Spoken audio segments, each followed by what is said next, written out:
한국에 계시면서 콘도 문의를 하신 분이 계셔서 같은 뒷콘도 내부 모습을 영상으로 올려드렸는데 이젠 이 임대 콘도의 가격이 적당한지에 대해서 궁금하실 거라 생각합니다.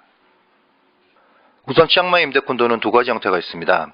그린힐 플레이스, 더돔, BT 레지던스 콘도 등과 같은 임대 전용 콘도가 있고 D콘도, S콘도, 팜스프링 콘도, 터치힐 콘도처럼 개인이 구매해서 주인들마다 개별적으로 임대를 놓는 개인 콘도, 이렇게 두 가지로 크게 볼 수 있습니다.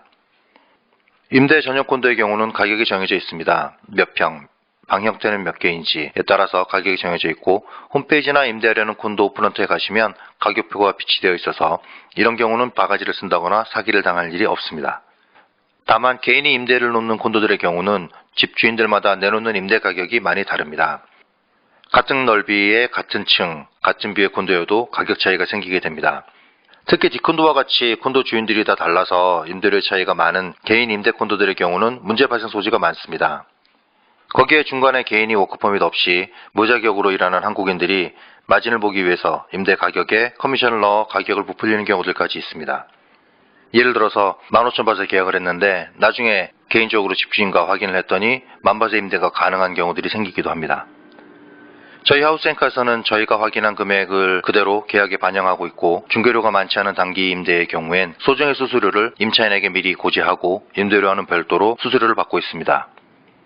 이 부분에 대해서 거부감을 느끼시는 분들이 많은데 별도의 영상으로 자세한 설명을 다시 한번 하도록 하겠습니다.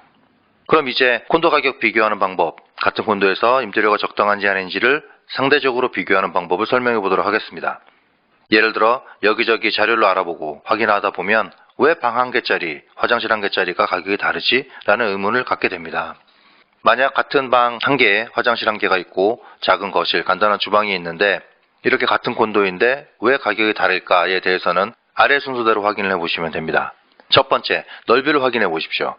만약 임대료가 같지 않다면 우선 평수를 확인해 보시는 게 가장 먼저입니다. 평수가 넓어지면 당연히 비싸집니다. 불과 3, 4년 전만 해도 방 한 개, 화장실 한 개라고 하면 보통 40스퀘어미터, 약 12평 정도를 의미했습니다.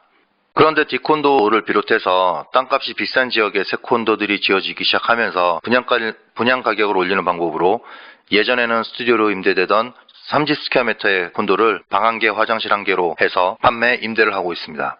같은 방 한 개, 화장실 한 개인데 30스퀘어짜리가 있고 40스퀘어짜리가 있고 이렇게 차이가 있습니다. 30스퀘어 넓이의 콘도 임대 가격이 뻥튀기 됐다고 보시면 이해가 좀 더 쉽습니다. 그리고 두 번째는 계약 기간을 확인해 보시면 됩니다. 계약 기간이 1개월인지 3개월, 6개월인지 또는 1년, 2년인지 이 계약 기간에 따라 임대료 차이가 아주 크게 납니다.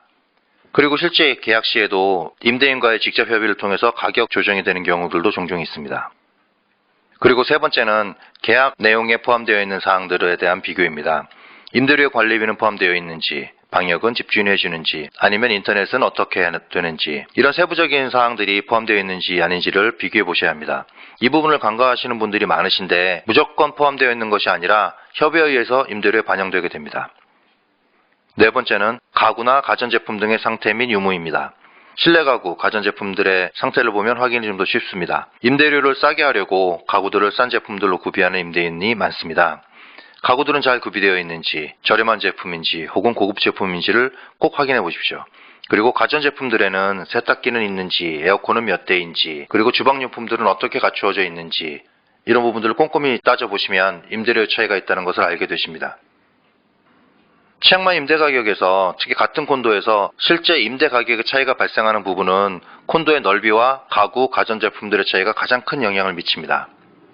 다섯 번째는 층수입니다. 위의 모든 사항들이 같은데도 임대료의 차이가 있다면 층수를 비교해 보시면 됩니다. 층수가 올라갈수록 분양가가 높아지기 때문에 같은 조건, 같은 금액이면 높은 층이 좀 더 싼 것이 됩니다. 이 층수는 뷰하고도 연관이 좀 있습니다. 여섯 번째는 뷰입니다. 발코니나 방에서 바라보이는 전경을 말하는데 처음에 치앙마이에서 콘도나 주택을 임대하실 때는 뷰가 뭐 별거냐 라고 말씀하십니다. 하지만 뷰가 생각보다 중요합니다. 일주일이나 열흘 정도 살다 가실 거면 모르지만 한 달, 두 달 이상 사시는 거라면 내 집에 있는 시간이 굉장히 중요하기 때문에 뷰 또한 임대료에 상당한 영향을 미칩니다. 위의 조건들을 비교해 보시면 임대료가 싼지 비싼지를 가늠하시기가 쉽습니다. 이 부분에 대해서는 좀 더 세세한 설명을 다시 한번 드리도록 하겠습니다. 위의 부분들을 세세히 따져보시면 치앙마이에서 콘도를 임대하실 때 이 콘도 임대 가격이 어느 정도 합리적인 가격인지 아니면 내가 바가지를 썼는지 확인하기가 쉽습니다. D콘도, 사인, 님, 빙 콘도들의 경우는 관리실 사무실 앞쪽에 보시면 집주인들이 직접 콘도 임대에 대해서 정보들을 이렇게 붙여놓는 경우들이 있습니다. A4 사이즈 종이에 프린트를 해서 붙이는 경우들이 있거든요. 그렇게 확인해 보셔도 아주 쉽게 확인하실 수 있습니다. 설명한 내용들이 도움이 되셨는지 모르겠습니다. 혹시 설명을 보시고도 이해가 잘 안 되시면 댓글을 달아주시면 제가 좀 더 상세하게 다시 설명을 드리도록 하겠습니다. 행복한 치앙마이 생활 되시기 바랍니다.